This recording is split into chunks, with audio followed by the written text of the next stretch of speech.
देर पहले हम टाटा मोटर्स की बात कर रहे थे। तो टाटा मोटर्स में अगर आप देखेंगे तो लगातार दूसरा दिन है जहां पे तेजी देखने मिल रही है। कल तो आपको याद होगा वो खबर आई थी सीवी वाली की इनके जो स्पिन ऑफ है उसको अप्रूवल मिल गया। इसके अलावा एफटीए की खबरें आ रही है, तो अचानक खबरों का सिलसिला जो है वो भी टाटा मोटर्स में बढ़ चुका है। तो शेयर में अगर आप देखेंगे तो 2 दिनों में करीब 7 से 8% के आसपास की तेजी जो है वो आ चुकी है।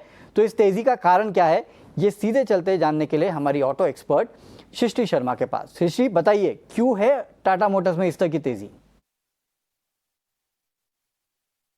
जहाँ टाटा मोटर्स में लाइन से पॉजिटिव खबरें आ रही हैं, हालांकि कई सारी खबरें ही हैं और इनकी पुष्टि होना बाकी है, पर स्टॉक में ऑलरेडी जबरदस्त रिएक्शन है। आइए आपको इसके पीछे की 5 बड़ी वजहें बताते हैं। सबसे पहला तो यूएस और यूके में एक ट्रेड डील संभावित है, ऐसा कुछ रिपोर्ट्स बता रही हैं, जहां पर आप समझिए कि यूएस जो है एक काफ़ी बड़ा मार्केट है टाटा मोटर्स जेएलआर डिवीजन के लिए।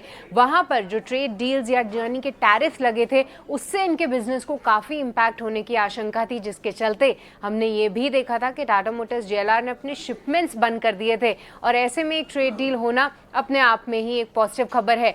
दूसरा बड़ा कारण है कि कुछ रिपोर्ट्स ये भी बता रही हैं कि 1 महीने के अंतराल के बाद जब जेएलआर ने अपने शिपमेंट्स यूएस भेजना बंद कर दिया था, वहां पे एक रिजम्पशन यानी फिर से शिपमेंट्स जाना शुरू हो गए हैं। तो ये भी एक बड़ा पॉजिटिव ट्रिगर साबित हो रहा है।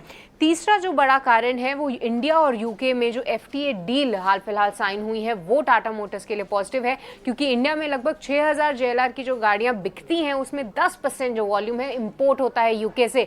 तो टैरिफ कम होना और सब्सटैंशियली कम होना टाटा मोटर्स जेएलआर की वॉल्यूम्स में ये बढ़त जरूर ला सकता है। चौथा बड़ा कारण है कि हाल फिलहाल कंपनी के शेयर होल्डर्स ने इनकी सीवी और पीवी बिजनेस को अलग करके वैल्यू अनलॉकिंग की मंजूरी दे दी है। और पांचवा, आप देखिए स्टॉक 52 वीक हाई से लगभग 40% ऑलरेडी करेक्ट हो गया है, और इतने करेक्शन के बाद एक अप मूव आना इतनी पॉजिटिव खबरों के बीच में संभावित जरूर है। चलिए, शुक्रिया सृष्टि ये पूरा अपडेट हम तक पहुंचाने के लिए और वो बड़े कारण बताने के लिए जिसके वजह से टाटा मोटर्स का काउंटर जो है वो लगातार तेजी में है। नो डाउट ऊपरी स्तर से काफी नीचे आ चुका है, लेकिन निचले स्तर से भी अगर आप देखें तो आज तो 700 का स्तर जो है वो भी इस काउंटर ने पार किया था। तो अब थोड़ी बहुत रिकवरी जो है वो इस काउंटर में पिछले कुछ दिनों में देखने मिल रही है। लेकिन चलिए आगे बढ़ते, आपको कैसा लगता है सर टाटा मोटर्स का काउंटर कहाँ तक जाएगा? ये काफी प्रॉमिसिंग है। एक तो 20 और 50 डे सिंपल मूविंग एवरेज के ऊपर ही सपोर्ट, इसके आसपास ही सपोर्ट लिया था। एक रैली के बाद कंसोलिडेशन था और उसके बाद ये एक फ्रेश अप ट्रेंड रैली है, तो कहीं ना कहीं जो बुलिश मोमेंटम है वो एक्सटेंड होता हुआ हम दिख रहे हैं। आज सुबह का ओपनिंग अच्छा था, उसके बाद थोड़ा सा दबाव में है, बट अभी भी अगर हम देखते हैं तो एक रूटीन करेक्शन लगता है।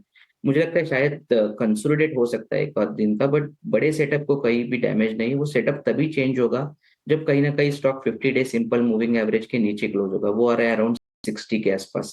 अगर वो लेवल के नीचे अगर स्टॉक ट्रेड होना चालू हो जाता है तो थोड़ा सा सेटअप में डिस्टर्बेंस आ सकता है। Otherwise positional point of view से जो बुलिश मोमेंटम स्टॉक ने पकड़ के रखा है वो कहीं ना कंटिन्यू होता हुआ दिख रहा है। इमीडिएट में अगर हम देखते तो 720 एक प्रीवियस रेजिस्टेंस जोन था स्टॉक के लिए, उसकी तरफ बढ़ता हुआ हम पोजिशनल पॉइंट ऑफ व्यू से आने वाले दिनों में टाटा मोटर्स को देख सकते हैं। ओके, चलिए तो ये राय आती हुई टाटा मोटर्स पे लगातार पिछले 2 दिनों से देखेंगे तो इस काउंटर पे अच्छी खासी तेजी देखने मिल रही है। आज नो डाउट ऊपरी स्तर से थोड़ा बहुत नीचे आया है, लेकिन कौन से वो इंपॉर्टेंट लेवल्स है जहाँ पे आपको नजर रखनी है ये आपको अमोल जी ने बता दिया है।